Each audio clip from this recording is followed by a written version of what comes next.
خطاؤں کے پیچھے پڑے ہیں، صرف وہ جگہ ہم تلاش کرتے ہیں کہ آپ میں یہ چیزیں یہاں پہ آپ کی خامیاں ہیں۔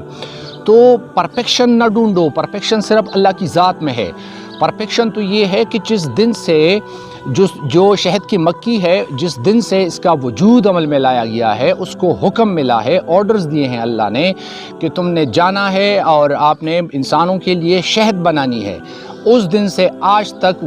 اس نے حکم عدولی نہیں کی، وہ اس آرڈر کے پابند ہیں اور وہ اسی طرح کرتا ہے۔ وہ جو شہد کی مکھی ہے کبھی کوتاہی نہیں کی اپنی ڈیوٹی میں، یہ پرفیکشن ہے۔ اور اللہ نے سورج کو حکم دیا ہے کہ آپ نے یہاں سے طلوع ہونا ہے اور یہاں پہ آپ نے غروب ہونا ہے، تو اس دن سے جس دن سے یہ وجود میں آیا ہے سورج اپنی ڈیوٹی کرتا ہے اسی انداز سے، تو یہ پرفیکشن ہے۔ اور قرآن اس نے اتارا نبی کریم صلی اللہ علیہ وآلہ وسلم پہ، جو آخری نبی ہیں، یہ ہمارا ایمان ہے کہ وہ آخری نبی ہیں، اس پہ قرآن مجید اتارا اور اس میں آج تک کسی نے غلطی نہیں نکالی، نہ نکال سکے گا، یہ پرفیکشن ہے۔ اور کوئی بندہ جو 10-12 سال کا بچہ، 15 سال کا، یا ایک جوان، ایک مرد،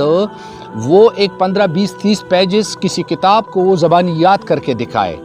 اللہ نے اس کو معجزہ بنایا، اور 10-12 سال کا بچہ بھی 30 پارے کلام وہ زبانی یاد کرتا ہے، وہ پورا کلام اس کے سینے میں بیٹھ جاتا ہے، یہ پرفیکشن ہے،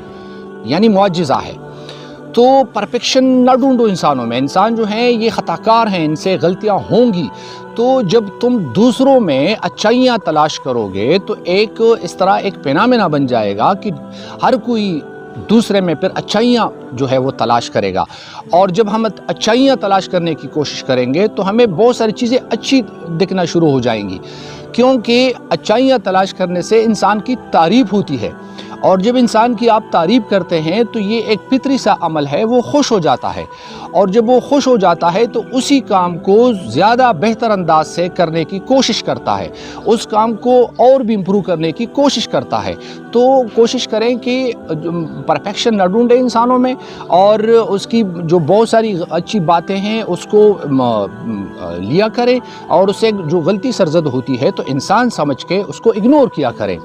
تو بھلائی ہوگی۔ یہ کہ کسی بھی سیمینار میں جب آپ جاتے ہیں نا تو تم نہ جاؤ سیمینار میں، تم جو آپ کا نام ہے، جو آپ کی ڈگری ہے، اور جو آپ کے پاس معلومات ہیں، ان تمام چیزوں کو باہر رکھ دو، باہر چھوڑ دو اسے، یعنی اس حال میں داخل ہونے سے پہلے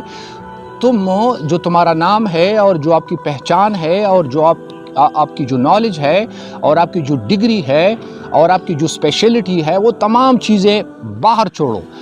اندر جاؤ، کھوکھلے بن کے اندر جاؤ، بالکل خالی ہو کے اندر جاؤ،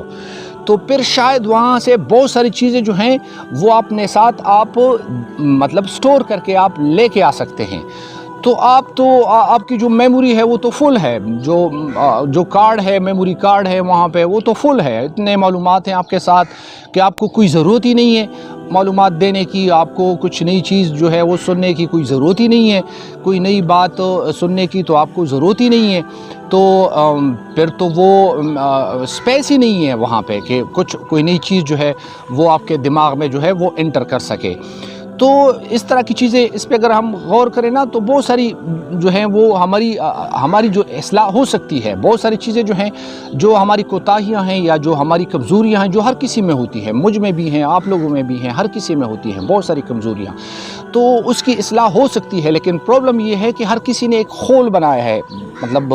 دماغ کے ارد گرد ایک خول ہے، اور ہر کسی کو اپنا آپ جو ہے وہ پرفیکٹ نظر آتا ہے، اور دوسرا اس کو ناسمجھ نظر آتا ہے، اور دوسرے کی جو کمزوریاں ہیں، کوتاہیاں ہیں، اس کا پورا جو فوکس ہوتا ہے وہ ان کی کوتاہیوں اور کمزوریوں پہ ہوتا ہے۔ تو یہ اگر ہمارا جو مائنڈ سیٹ ہے وہ چینج ہو جائے نا تو بہت ساری چیزیں جو ہے ہم نئی سیکھ سکتے ہیں۔